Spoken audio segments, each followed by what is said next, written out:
नहमदुहु व नुसल्लिम व नुसल्ली अला रसूलिहिल करीम अम्मा बाद।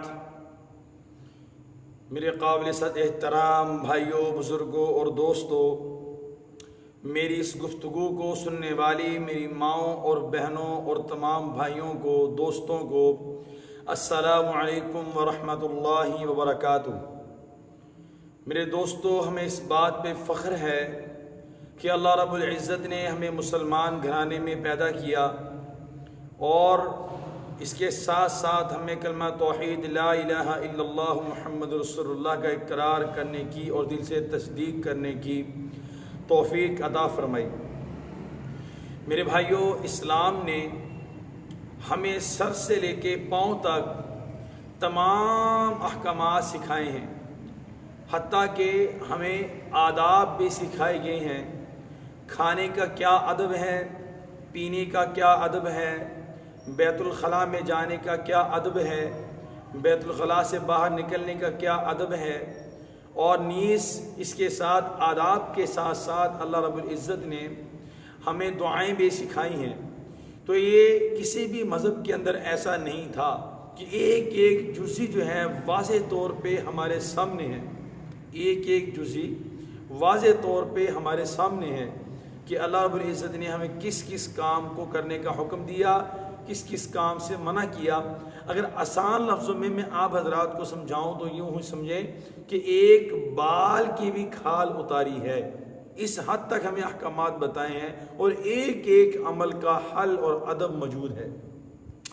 तो मैं आप हजरात के सामने हस्ब तरतीब आज फिर एक ऐसा ही अदब और उसकी दुआ लेकर हाजिर हुआ हूँ। अमूमी तौर पे हमारा वास्ता बैतुल खला के साथ रोज़ाना पड़ता है और हर इंसान की बशरी ज़रूरत है। बैतुल खला में जाना, वाशरूम में जाना हर बंदे की फितरी और रोज़ाना की अमूमी ज़रूरत है। तो आज मैं आप हजरात के सामने ये बयान करूँगा कि सबसे पहले बैतुल खला में जाने का अदब क्या है। तो बैतुल खला में जाने का अदब ये है कि आपने जब बैतुल खला में जाना है तो बायां पाँव पहले दाखिल करना है, फिर आपने अंदर चले जाना है। अंदर दाखिल जब आपने होना है तो सबसे पहले अपने बायां पाँव अंदर रखना है, और फिर जब आपने बाहर आना है तो आपने दायां पाँव पहले रखना है, जाते हुए बायां पाँव पहले दायां बाद में, जब बाहर निकलना है तो दायां पहले बायां बाद में। ये तो है अदब। अब जब आपने बैतुल खला में जाना है तो आपने जाने से पहले क्या दुआ पढ़नी है, इसका भी हदीस पाक में तज़किरा है। अल्लाह के नबी सल्लल्लाहु अलैहि वसल्लम फरमाते हैं, जब बंदा बैतुल खला में दाखिल होने से पहले बिस्मिल्लाह पढ़ लेता है तो अल्लाह रब्बुल इज़्ज़त शैतान और उस बंदे की शर्मगाह के दरमियान में एक आड़ पैदा कर देता है, यानी कि उसकी शर्मगाह पर शैतान का कोई असर नहीं हो सकता, ना ही वो उसको देख सकता है। अल्लाह रब्बुल इज़्ज़त उसकी नज़रों से, शैतान की नज़रों से इसकी शर्मगाह को महफूज कर लेते हैं। तो मेरे दोस्तों, ये तो बिस्मिल्लाह। अब मैं सबसे पहले इसी के हदीस के ज़िम्मन में आपसे एक बात अर्ज़ करूँ कि देखिए, हमारे इस्लाम में पर्दे का और शर्मगाह को छुपाने का कितना ज़्यादा एहतमाम बयान किया गया है कि आपने दाखिल होने से पहले बिस्मिल्लाह पढ़ लेनी है तो शैतान आपकी शर्मगाह को ना देख सकेगा, यानी शैतान तक से छुपाने का हमें हुक्म है। तो बंदों के सामने अपनी शर्मगाह को खोल देना किस हद तक दुरुस्त होगा, ये खुद हम अंदाज़ा लगा लें।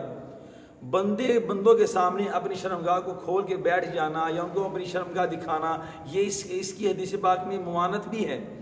तो हमने शैतान से भी अपनी शर्मगाह की हिफाजत करनी है इंशाअल्लाह, और हमने इंसानों से भी अपनी शर्मगाह की हिफाजत करनी है कि बिला ज़रूरत हमने किसी इंसान के सामने, किसी बशर के सामने शर्मगाह को नहीं खोलना। ये बहुत बड़ा गुनाह है। अब हम आते हैं अपने असल मौजू की तरफ। तो दाखिल होने से पहले आपने दुआ क्या पढ़नी है, एक तो अपनी बिस्मिल्लाह सुननी है और एक और दुआ हदीस पाक में आती है। तो दोनों को मिला के वो एक दुआ आप हजरात के सामने, ताकि दो हदीसों पे अमल हो जाए, मैं आप हजरात के सामने पेश कर देता हूँ। है मुख्तसर दुआ, आपने इसको याद कर लेना है। बिस्मिल्लाहि अल्लाहुम्मा इन्नी, बिस्मिल्लाहि अल्लाहुम्मा इन्नी अऊज़ु बिका मिनल खुबुसी वल खबाइस। दोबारा फिर मैं अर्ज़ कर देता हूँ, बिस्मिल्लाहि अल्लाहुम्मा इन्नी अऊज़ु बिका मिनल खुबुसी वल खबाइस। ये छोटी सी दुआ है, आपने इसको पढ़ लेना है। तो तो इंशाअल्लाह अज़ीम शैतान से भी हिफाजत हो जाएगी और तमाम जिन्नात से भी आपकी हिफाजत हो जाएगी। अल्लाह रब्बुल इज़्ज़त आपकी इस दुआ की बरकत से तमाम शरीर चीज़ों से आपको महफूज कर देंगे। तो इसलिए दाखिल होने से पहले हर मुसलमान की जिम्मेदारी है इस दुआ को ख़ुद भी पढ़ें और अपने बच्चों को भी सिखाएं, ताकि वो भी दाखिल होने से पहले इस सुन्नत नबी सल्लल्लाहु अलैहि वसल्लम को मुकम्मल अदा करें।